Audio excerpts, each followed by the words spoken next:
Gema, estamos de vuelta. Por fin. Por fin, porque sé que muchas de vosotras estabais esperando la siguiente temporada, la segunda temporada de Diálogo con las Diosas. Y aquí estamos. Y aquí estamos, aunque no os hemos dejado desamparadas en ningún momento, porque hemos organizado este trivial de verano en el que habéis participado tan activamente y tan estupendamente. Muchas gracias, como siempre, por seguirnos, incluso en vacaciones. Y enos aquí atendiendo además a vuestra petición. Por supuesto, porque el tema de esta temporada va a ser historias heroicas del periodo anterior de la Guerra de Troya. Aunque nos duele no hablar de la Guerra de Troya. Pues sí, pues que parece que no lo sabemos todo de la Guerra de Troya y hay mucha tela que cortar. Uh-huh. Ya llegará, pero vamos a atender vuestra petición, aquella votación que nos iluminó en este sentido. Vamos a hablar de héroes, de heroínas y de muchas historias que creo que completarán muy bien nuestra anterior temporada. Antes de ponernos al lío, a lo que a nosotras nos gusta, tenemos que hablar de cosas técnicas. Porque la temporada pasada fue una tarea titánica. Nunca mejor dicho. Sí, mucho esfuerzo, mucho esfuerzo. Publicar un programa por temporada es posible, pero sobrepasa nuestras capacidades ahora mismo, así que hemos decidido que por el bien de nuestra salud mental vamos a disminuir el número de programas por mes, así que publicaremos uno cada 2 semanas, esto es 2 al mes. Y con esto vamos a empezar el primer programa de nuestra temporada, en el que vamos a hablar de una cosa muy importante, porque ya hemos conquistado el Olimpo, ya tenemos a todos los dioses y las diosas a nuestro favor, así que ahora tenemos que bajar a nuestro mundo, a nuestro terreno, para conocer qué se está cociendo por aquí, ¿no? Y para saber cómo hemos llegado hasta aquí, nosotras y nosotros, pues primero hay que hablar del mito de las edades, ¿no? El mito de las razas o de las edades del hombre, aunque ya hemos... ¿Del hombre? O de la humanidad, perdón. Lo digo porque la terminología tradicional es esta, pero ya va siendo hora de, de respetar la tradición, pero ya incorporando pues los avances que se deben a nuestro tiempo, afortunadamente, ¿no? Uh-huh. Pero sí es verdad que la terminología habitual ha sido esta. Por supuesto. Nosotras vamos a llamarla a las edades de la humanidad. Me parece bien. Aunque, como decía, en la temporada anterior, en programas anteriores, ya dejamos vislumbrar que la mitología, la humanidad le interesa más bien poco. Efectivamente, los importantes son los dioses y las diosas y también los héroes, las heroínas. La humanidad importa bastante poco, pero creo que tenemos que efectivamente descender, como muy bien has apuntado, a este mundo.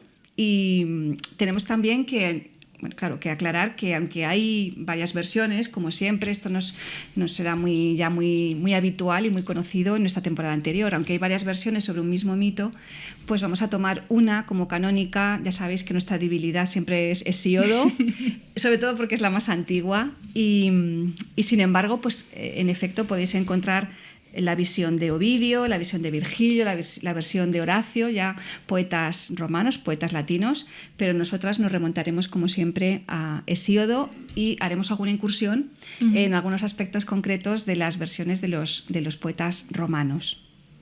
Muy bien, pues ¿cuántas edades nos cuenta Virgilio que hay? ¿Virgilio o Hesíodo? ¡Ay! ¡Hesíodo! ¿En qué estabas pensando, Gema?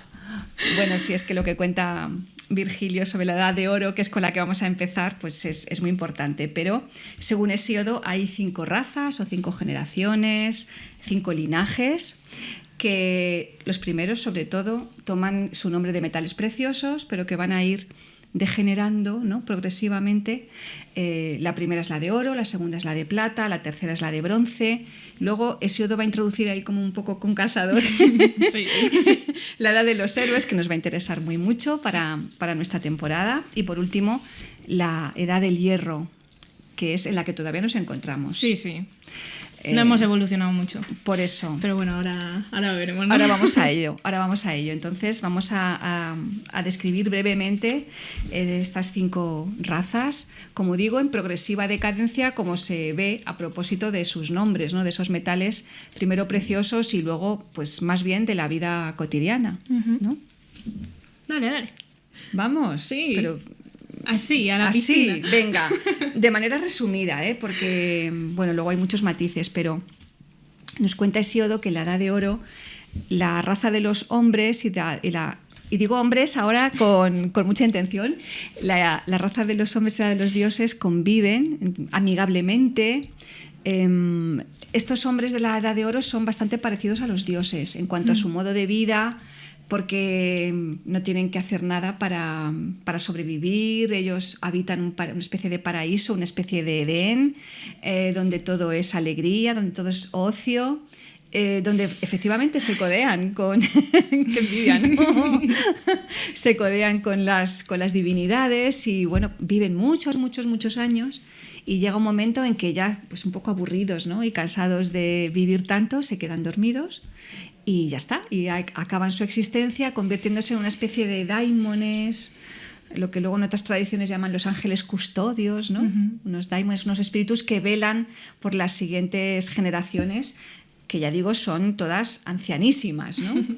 Pero no son viejas, en el sentido de que la vejez todavía no se ha inventado. Todavía, o por lo menos se ha inventado porque sí lo vimos en nuestra teogonía, pero no está habitando entre la raza humana, ¿no? No sé si quieres comentar algo a propósito de esta Edad de Oro, aparte de ese suspiro que ha sido muy elocuente. Oye, es que ojalá no tener que trabajar, la verdad. Perdona, porque las tierras dan sus frutos, entonces... Claro, lo tienes todo al alcance de la mano, en sí. efecto. Y bueno, esta generación terminó desde que la tierra los sepultó, ¿no? Dice Hesíodo. Así fue.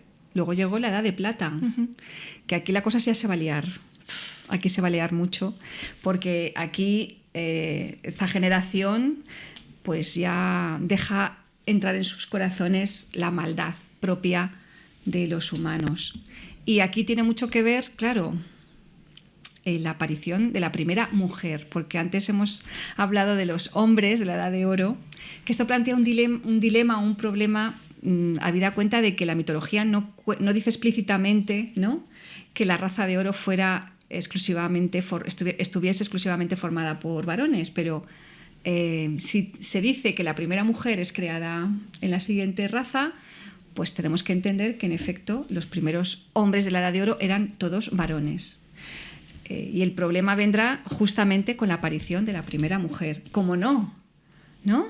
Esto no nos extraña nada de nada. No nos extraña, pero creo que de ella, o sea, aunque la mencionemos hoy, hablaremos más tranquilamente en el segundo programa porque hay tela también que cortar. Este es un programa exclusivo para la primera mujer, la dedicaremos en el próximo programa, pero la culpa es suya. O sea, esta degeneración viene de la mano de Pandora. Ya he dicho el nombre, pero contaremos muchas más cosas en el siguiente programa.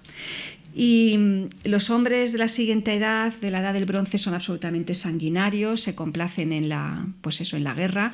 Y lo interesante en este punto es también retomar una idea que ya hemos manejado, y es que la mitología clásica se ubica en un tiempo y en un lugar muy determinados.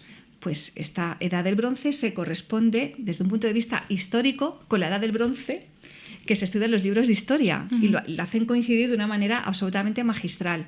De igual forma que la edad de hierro, donde ya digamos que está todo perdido desde el punto de vista de que es la última, la que la humanidad ya se ha visto abandonada por cualquier idea de justicia o de piedad o de... En fin, todas estas divinidades ya han subido al Olimpo, son patrimonio de los dioses, y esta humanidad pues no tiene nada que hacer, solo esperar el final de los tiempos, que en realidad no es el final de los tiempos, porque ya hemos explicado también que el tiempo mitológico es un tiempo cíclico y no lineal. Es decir, que Hesíodo piensa que ha de volver una nueva edad, que es la de oro. O sea, hay que regresar de nuevo a aquel principio idílico. Ojalá verlo, ¿eh?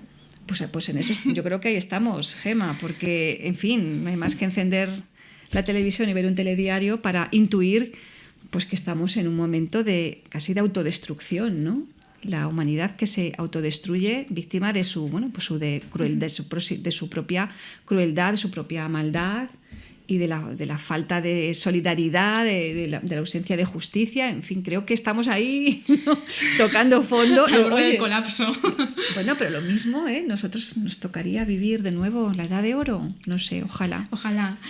Pero precisamente esto de la autodestrucción es lo que pierde a las gentes de la edad de bronce, que en palabras de Hesíodo.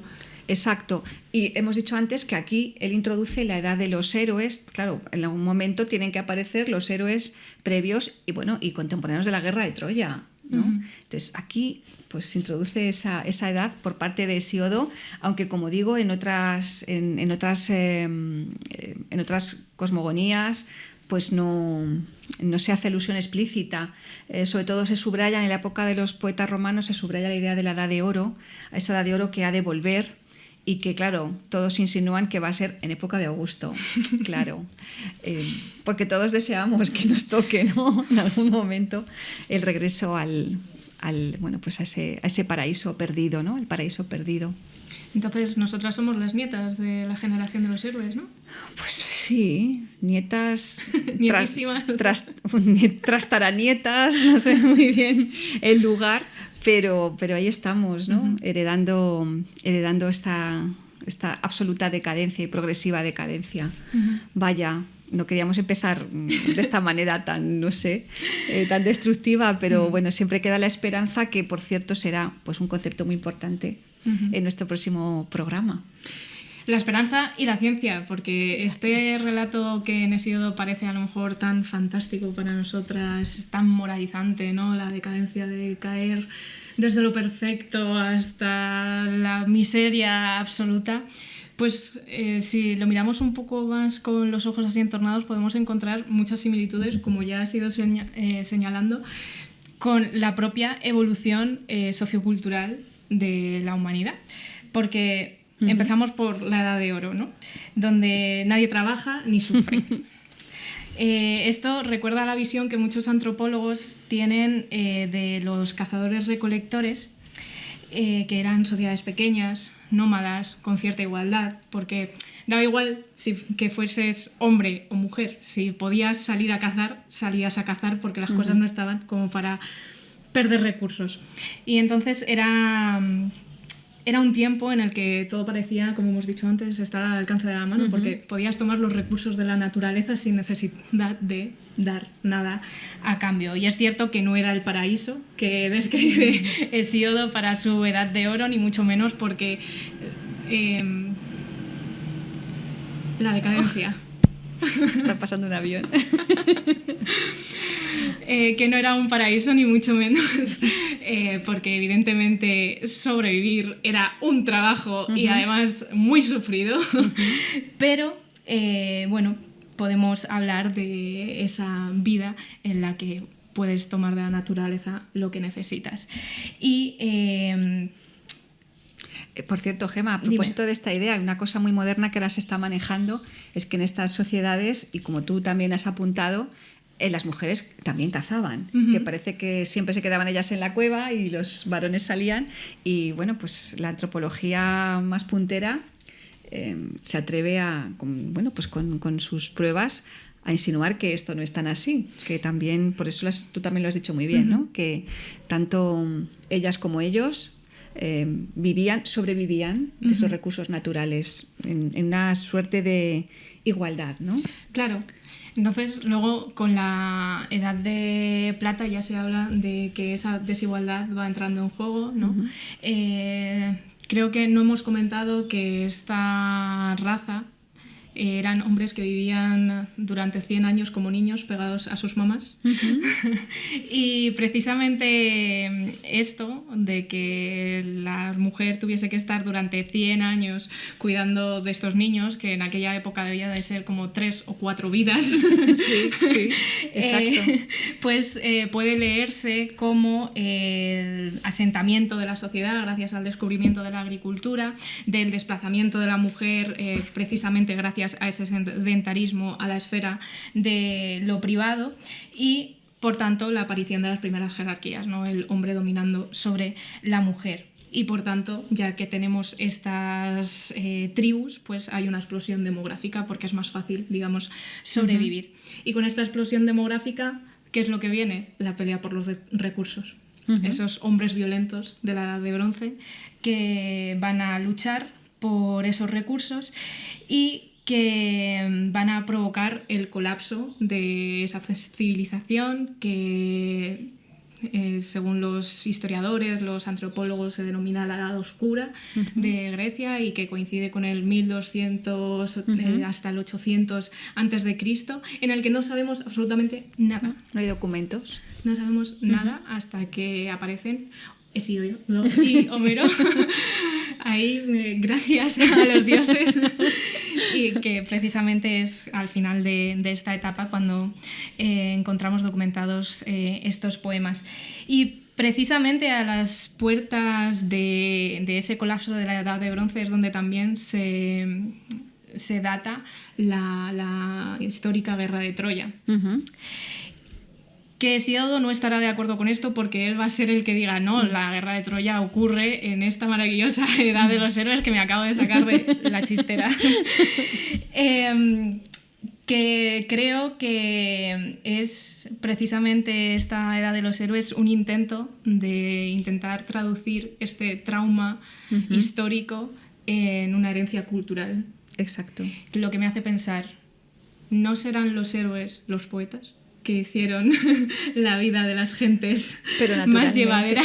Pero claro que sí. Y todos los que escribís o componéis, ya sabéis que una parte muy importante de vosotros está en los versos, en vuestros textos. O sea que, en efecto, los héroes de los que hablan nuestros poetas son también ellos mismos, ¿no? Y con una función, además, pues muy determinante, muy determinante. Bueno, ¿y qué pasa con la Edad de Hierro entonces, Gemma? Pues nada, que aquí estamos, igual que decía Hesíodo, todavía siendo víctimas de la injusticia, de la corrupción y de una tremenda fatiga por estar constantemente al borde de ese colapso. Pero afortunadamente siempre hay personas que nos iluminan el camino y que nos brindan nuevas herramientas con las que poder avanzar, como es el caso de Prometeo, ¿no? Bueno, es que además has utilizado el verbo iluminar, creo que con mucha intención. Vamos, no ha sido casualidad, ¿no? Porque sí, tenemos que hablar de la figura de Prometeo como una luz. No obstante, la imagen del fuego, claro, va por ahí, pero vamos a señalarlo convenientemente. Vamos a recordar que Prometeo es un titán. Bueno, es hijo del titán Jápeto, por lo tanto es primo de Zeus y ya teníamos en su temporada anterior a Zeus en lo más alto de la jerarquía, es el dios de los dioses, el rey del Olimpo.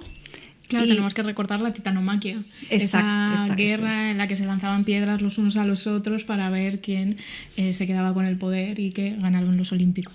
Exacto. Prometeo se mantuvo al margen, como también Océano y otras figuras del momento se mantuvieron al margen de esta batalla, porque en realidad a Prometeo las cosas de los dioses, pese a que él era de estirpe divina, pues le importaban relativamente poco. Él sentía una debilidad especial por la raza de los humanos. Y esto es porque en algunas fuentes se considera que Prometeo fue el que fabricó al primer ser humano, luego nos vamos a referir a ello. La cosa es que en un momento determinado, y estando Zeus asentándose en el poder, después de esta batalla cósmica, va a llamar a Prometeo para encargarle una misión, la misión de que convoque un congreso, un simposio, una reunión de vecinos, una reunión Por supuesto, donde haya comida, porque ya sabemos que la comida... Es que reunirse, si no es para comer y beber... Exacto. Pues esto le encarga a Zeus. Oye, encárgate tú de la reunión. Porque tenemos que dirimir una cuestión relativamente importante, que es justo cuál es el lugar que tiene que ocupar la raza de los dioses con respecto a la raza humana. Porque a Zeus no le parecía bien que, siendo dos estirpes, claro, completamente diferentes, como hemos dicho al principio, pues estuvieran casi en igualdad de condiciones, porque la única diferencia que había entre los dioses y los hombres es que los dioses pues son inmortales, claro. Pero por lo demás, su modo de vida era prácticamente el mismo. Es verdad que los dioses pues no tenían que morir de ninguna manera, pero Zeus quería marcar un tanto las distancias, porque la idea del cosmos, del orden, de la jerarquía, ya hemos estudiado que a Zeus se le antoja como absolutamente necesaria para que el cosmos pues no se vea resquebrajado en modo alguno, sino que sea en efecto ya una realidad eterna. Entonces confía en Prometeo, que no hemos hablado de lo que significa su nombre, y considero que quizás ahora es el momento. Sí, para explicar por qué Zeus quiere confiar en Prometeo este asunto, que a priori pues tampoco es tan complicado, ¿verdad? El de dirimir el lugar de los hombres y de los dioses y las relaciones entre ambos. Esa relación se va justamente a concretar en el asunto del sacrificio, del banquete ritual, pero claro, se lo encarga Prometeo porque es un tipo muy listo. ¿Recordamos cuál es la etimología más común? Y luego una que es más moderna, que nosotras somos muy modernas. Pues tradicionalmente se ha pensado que Prometeo viene de... Podemos separar la palabra en pro y en metis, ¿no? Prometeo. Pro significa delante y metis es el concepto de la astucia, la inteligencia, el entendimiento, que ya lo vimos también en su momento en la temporada pasada, porque fue Metis una de las amantes de Zeus, madre de Atenea, por mucho que la tradición intente ocultarla. Pero el caso es que, teniendo esto en cuenta, Prometeo significaría algo así como el que piensa por adelantado o el que se anticipa con inteligencia o astucia antes de que ocurran las cosas, etcétera, etcétera. Esta etimología es muy conveniente, sobre todo si lo comparamos con su hermano Epimeteo, que es precisamente todo lo contrario y es un personaje que va a introducir Hesíodo y del que hablaremos también en su momento. Epimeteo es precisamente el que piensa tarde y probablemente mal. Y yéndonos ahora a esta tradición, a esta etimología más actual, hay ahora investigaciones que señalan que el trozo del Met, del nombre de Prometeo, es una derivación de una raíz del sánscrito védico, que el sánscrito es una de las lenguas indoeuropeas más antiguas documentadas después del hitita y del griego micénico, y que esta raíz sería maz y que significaría robar. Así que Prometeo se encontraría ahora relacionado con el robo. Ahora veremos de qué. Pero lo interesante de esta nueva etimología es que relaciona el mito griego con otros de los mitos o leyendas que existen en el Cáucaso, que es también una zona muy importante para Prometeo, como veremos a continuación. Y estos mitos son, por ejemplo, el de Amirani en Georgia, que es un héroe que que da a los humanos el fuego y la metalurgia; a Piarmat, un héroe checheno que roba al dios Sela, que es lo mismo que Zeus prácticamente; y luego tendríamos a Sorruco, que pertenecería a las leyendas del norte del Cáucaso, que le roba una brasa a un gigante. Pues es que... para conseguir el fuego. Claro, las coincidencias son muy grandes y ciertamente las dos etimologías pues nos cuadran. Nos cuadran perfectamente. Pero en cualquier caso es que Prometeo es muy listo, porque además había hecho otros inventos como el cálculo, en algunas tradiciones incluso las letras, el alfabeto, el arado, el carro, en fin, se le atribuyen una cantidad de inventos porque era un tipo listísimo. Y muy preocupado por nuestro bien y para ayudarnos a sobrevivir. Claro, por eso Zeus no es extraño que le encargue a él una misión donde se requiera cierto aplomo, cierta presencia de ánimo, pero es que en el fondo Zeus lo sabe todo lo que va a pasar. Eso dice Hesíodo, pero... Bueno, es que Hesíodo, ya que has hablado de todas estas civilizaciones, es muy indoeuropeo en ese sentido. Pero bueno, vamos a avanzar para ver por qué estamos aquí. Que nos estancamos. Estamos como soltando piedrecitas y luego van a encajar todas, o piececitas del puzzle que van a encajar en cuanto recordemos el sacrificio de Mecona, que es el nombre que tiene este congreso, esta reunión, donde por un lado se juntarán dioses y humanos para dirimir la famosa cuestión. Claro, Prometeo, con ese afán que tú estás comentando de favorecer a la humanidad, pues va a tomar un buey, lo va a sacrificar y va a decidir que los humanos se aprovechen de la carne. Eso sí, la va a envolver en el estómago del animal, la va a dejar ahí medio tirada con un aspecto bastante poco apetecible y por otra parte reconstruirá con los huesitos, ¿no?, el esqueleto del buey, lo va a recubrir con una grasa así brillante, con aspecto sabroso y por supuesto antes de que comience todo dará a escoger a Zeus uno de los dos montones y Zeus, iba a decir engañado, pero es más bien dejándose engañar. Dilo como tú quieras. Zeus se va a quedar con el montón que tiene mejor aspecto, pero claro, enseguida se va a dar cuenta de que la chicha, la sustancia, va a quedar para los mortales a los que justamente pretende distanciar de la raza divina y entonces montará en cólera, ¿no? En el sentido de que Prometeo, me has intentado engañar, me has dejado a mí lo que no vale nada, los huesos, la grasa, y en cambio los humanos se aprovecharán de todo esto. Así que os voy a castigar.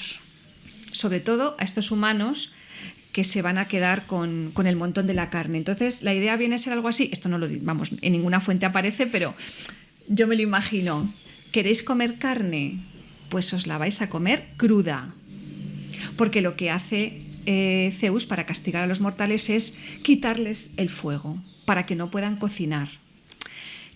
Esto de retirar el fuego, que parece un acto, bueno, pues podía haber sido peor. No, es que creo no podía haber sido peor, porque no solamente es que los humanos no puedan cocinar sus alimentos, con lo cual Zeus los está equiparando a los animales que comen carne cruda. Yo por eso, Gemma, soy de filete bien hecho. Esto ya, yo es que soy muy temerosa de los dioses. Entonces, no solamente es esto, sino que no pueden calentarse, no pueden ahuyentar a las fieras y sobre todo no pueden fabricar utensilios, no pueden progresar. Es decir, la idea de civilización se ve así absolutamente interrumpida.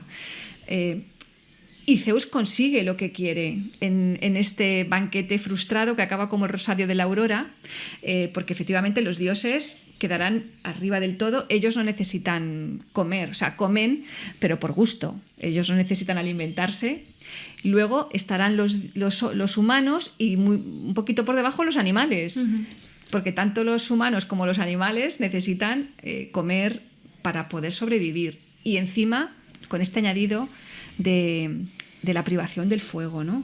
Es decir, que Zeus ha logrado su cometido y encima ha incriminado de alguna manera a Prometeo, que se siente muy culpable de todo esto, que esto a veces nos pasa. Queremos hacer el bien a alguien y metemos la pata y lo perjudicamos, y es lo que le ha pasado a Prometeo. Por intentar favorecer a los humanos, pues los ha degradado. Por una parte, y vamos a hacer esta pequeña aclaración, es cierto que ya se han sentado las bases de ese aspecto ritual del mito, de por qué en los sacrificios los humanos efectivamente dedican, ¿no?, aquello a la divinidad, la cocinan, ellos se comen la carne, porque como los dioses se conforman con el humillo, ¿no? que asciende Hombre, no se dice huele que alimenta, pues ya está. exactamente.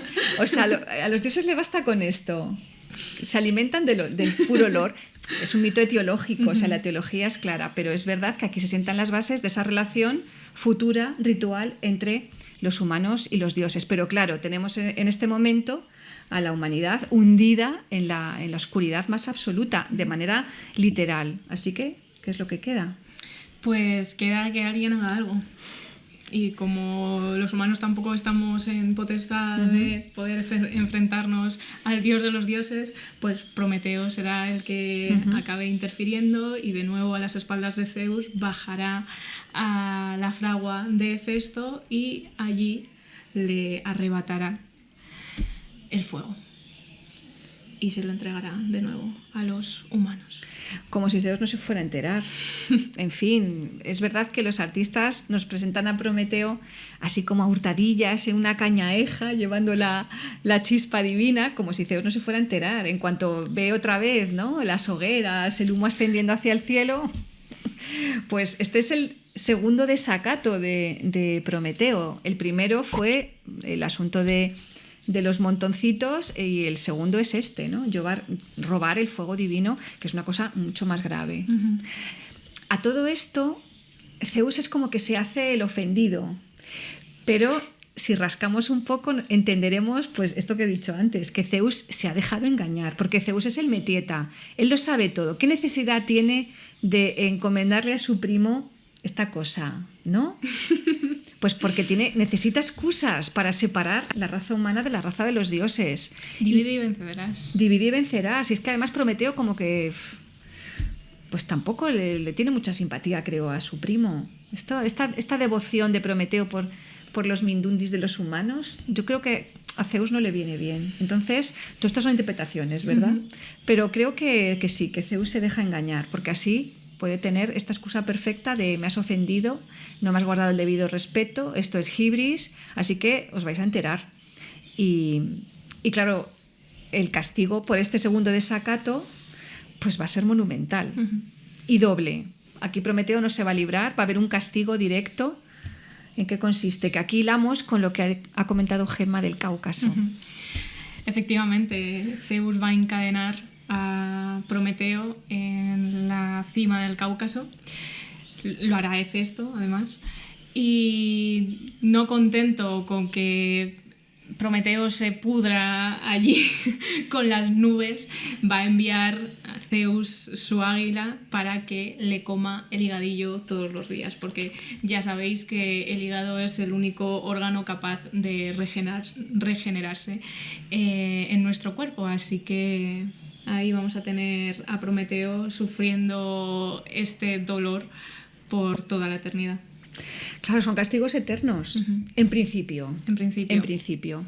Claro, ahí tenemos a los artistas, sobre todo en el barroco, recreándose en pintar el dolor de Prometeo con el águila comiéndole los hígados.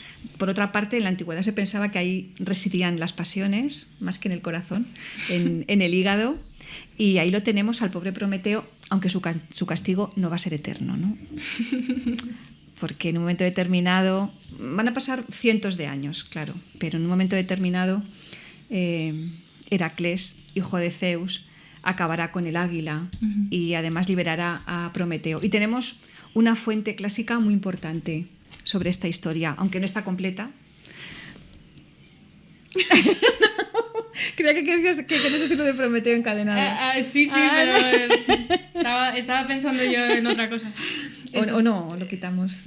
No, la fuente clásica. Sí, ahora vamos con ello. Es que querías decir algo de Prometeo encadenado. No, estaba pensando en precisamente que en la tradición de artistas Prometeo se le recoge como la figura del rebelde, del traidor, del protector de los humanos, evidentemente, y que él personifica esa excelencia humana que envuelve la capacidad divina de progresar, pero también la de sufrir, ¿no?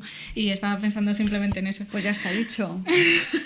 Ya está dicho. Y con esto, sí, la fuente clásica que tenemos es la de Prometeo encadenado de Esquilo, que nos cuenta muchas cosas, quizá de una manera un poco extraña, porque es una tragedia un tanto peculiar, ¿no? Está ahí Prometeo encadenado en el Cáucaso y no hace más que recibir visitas, ¿no? Creo que a Zeus no le gustaría mucho eso, pero como hemos dicho que ni a uno ni a otro le importaba absolutamente nada, pues, pero sí. Claro, también se debe a que no conservamos la trilogía completa de Esquilo. Falta la tragedia previa, el Prometeo portador de fuego y luego el Prometeo liberado. Entonces, bueno, pues es una tragedia particular, pero como siempre muy recomendable. Siempre os pedimos que volváis a las fuentes. Y una de las cosas que a mí más me llamó la atención de esta tragedia, ¿no? Del Prometeo encadenado, es que Prometeo no solo le roba a Zeus el fuego, sino que a nosotras nos roba la capacidad de ver el futuro y de conocer cuál va a ser nuestro destino. Y precisamente él dice que lo hace dejándonos esperanzas ciegas. Madre mía, la esperanza otra vez. Es que menudo tema el de la esperanza. Que eso es un temón que abordaremos la próxima semana. Luego hay versiones donde, me estoy acordando por ejemplo de Platón en el Protágoras, donde dice que además Prometeo roba el saber político o intenta robar el saber político. En fin, ya como veis, las cosas se van completando, se van magnificando, pero grosso modo la idea del fuego como la idea del progreso es como cuando en los tebeos le aparece una bombilla, ¿no? Sí, a los personajes en la cabeza porque se les está ocurriendo una idea, ¿no? O sea, la luz de la razón.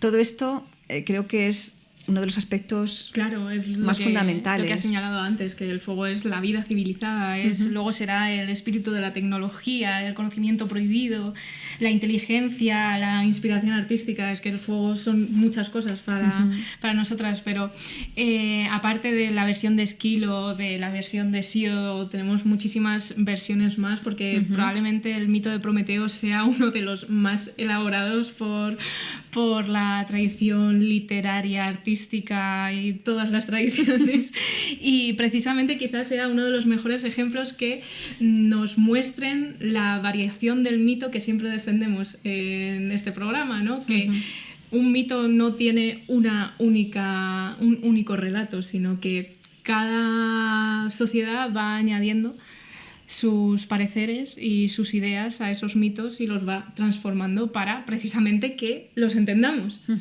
Y bueno, con Hesíodo ya lo vimos, ese sacrificio, después, o sea, lo del sacrificio de Zeus, elige esto, humanos, para esto vosotros. Total, y luego el robo, esta idea de Hesíodo es la legitimación de los rituales, la legitimación, no lo estoy diciendo bien, la legitimización del poder político, etc. Luego vendrá Esopo con sus fábulas y él nos hablará más que del robo del fuego, de la creación de Prometeo, de los hombres, porque había muchísimos animales y Zeus estaba cansado de tantos animales, entonces le dijo a su primo, oye, dale un poco de chicha a esto. Y Prometeo convirtió a algunos de los animales en seres humanos y de ahí Esopo explica que algunos humanos parezcan animales y se comporten como bestias. Luego también tenemos la de Esquilo, que es precisamente una reflexión del conocimiento, de la libertad, de la justicia, ¿no? Ese progreso humano frente a la arbitrariedad del poder, por qué está Prometeo encadenado, qué es lo que supone, etcétera, etcétera. Y por último quizá podríamos señalar a Apolodoro, que lo que hace es construir ya una biblioteca mítica, no son ya relatos verdaderamente importantes para la mentalidad de la sociedad, sino que es simplemente pues una antología quizá una idea más parecida a la que tenemos nosotros de los mitos, y que simplemente cuenta el mito de Prometeo como la preservación de una herencia cultural. Y simplemente era todo esto para decir que el mito varía y varía según nuestras necesidades. Pues no es simplemente, es que creo que has esbozado unas líneas pues muy imprescindibles a la hora de enfrentarnos a los relatos míticos, que efectivamente son relatos, pero como nos gusta rascar en esos relatos. Es que hay tanto, bueno, se puede sacar tanto. Muchísimo.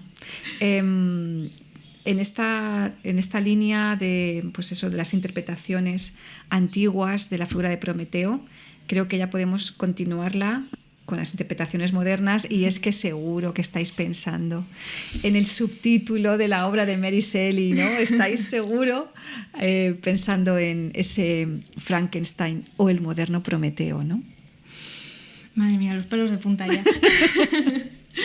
Claro, obra publicada en 1817, que es ahora parte del canon literario. Si no la habéis leído, tenéis que leerla. Sí, sí, además es sorprendente, porque es verdad que hemos construido una imagen a partir fundamentalmente del cine, pero es que la obra de Shelley es exquisita y no siempre, insistimos, volvemos a las fuentes, os la recomendamos vivamente, ¿eh? Vivamente. Es que fíjate, a su vez, Shelley hace una reinterpretación del mito de Prometeo, y el cine actual ha creado una reinterpretación del mito de Prometeo de Mary Shelley. ¿No? Es curioso, y es la que más viva tenemos. Pero es que la novela de Shelley es una alegoría del avance científico basado en este mito que es increíble, ¿no? Porque, como hemos dicho antes, el fuego es el progreso científico, es, por tanto, en la novela de Shelley lo que se identificaría con la ciencia.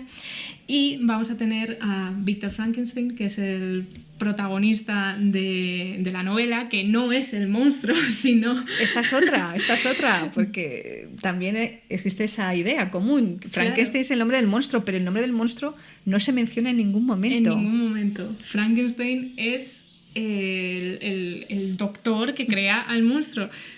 ¿Quién es el monstruo entonces? Pero es que esta es una de las claves. Claro, es una de las claves.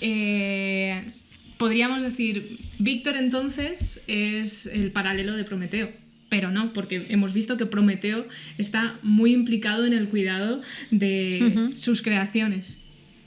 Víctor, en cuanto ve que el resultado de su experimento científico no ha dado los resultados que él esperaba, decide abandonarlo. Entonces,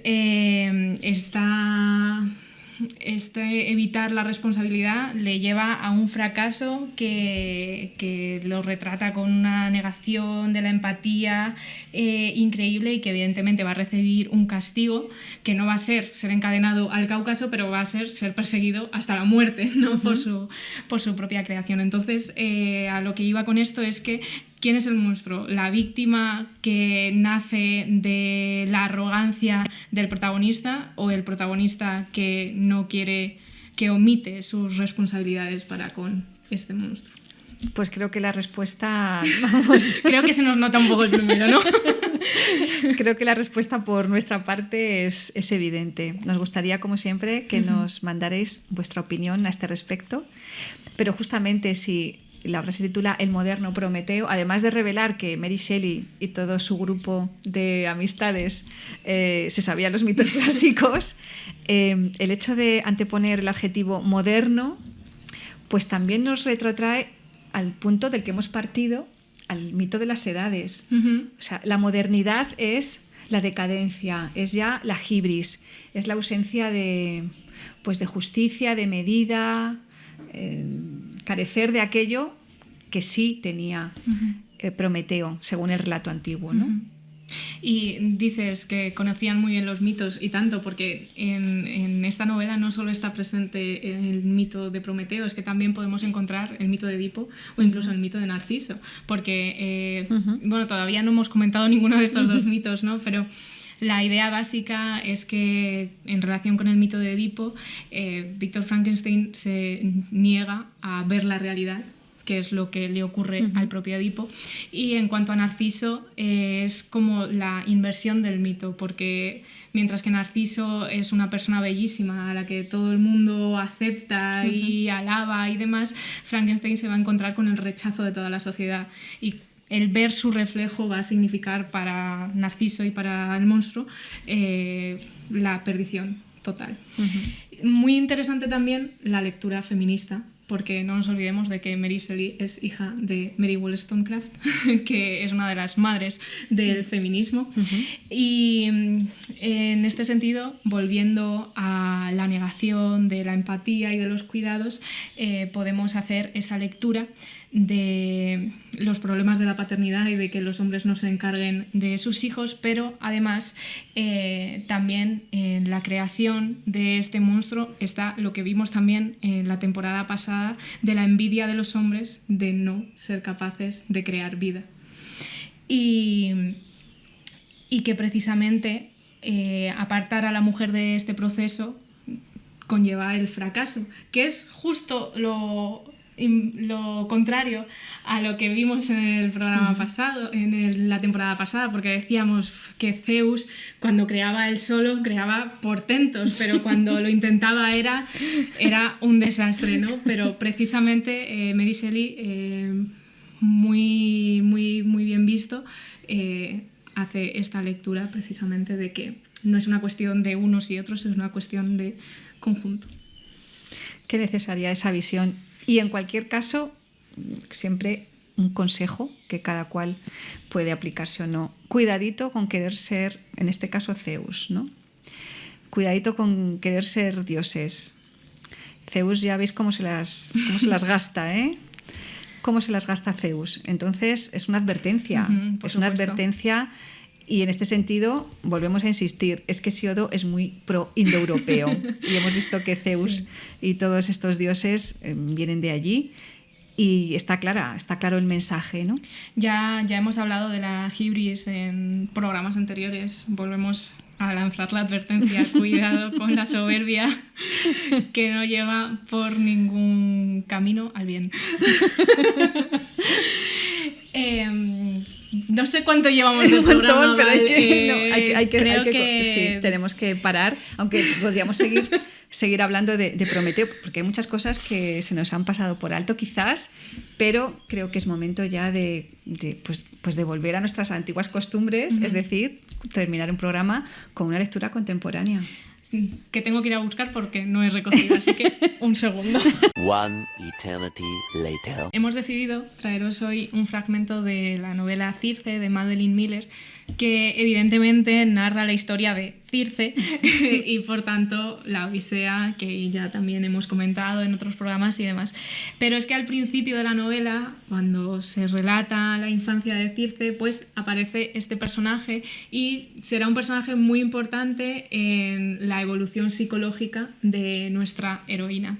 Así que vamos a leer un pequeño fragmento, tampoco para desvelaros lo que ocurre en la trama, pero que precisamente habla del castigo que hemos estado viendo en este programa. Y dice Madeline Miller así: un día nos enteramos de que iban a castigar a uno de nuestros tíos. Nunca lo había visto, pero había oído su nombre una y otra vez en las lóbregas murmuraciones de mi familia, Prometeo. Tiempo atrás, cuando la humanidad estaba aún tiritando y encogida de frío en sus cavernas, él había desafiado la voluntad de Zeus y les había entregado el don del fuego. De sus llamas surgieron todas las artes y beneficios de la civilización que el celoso Zeus hubiera querido mantener lejos de sus manos. Por esa rebelión, Prometeo había sido enviado a vivir en el más remoto pozo del inframundo hasta que se diera con una condena apropiada para tal delito. Ahora Zeus anunciaba que el momento había llegado. Muchas gracias, Gemma. Muchas gracias, Val. Hasta el próximo programa.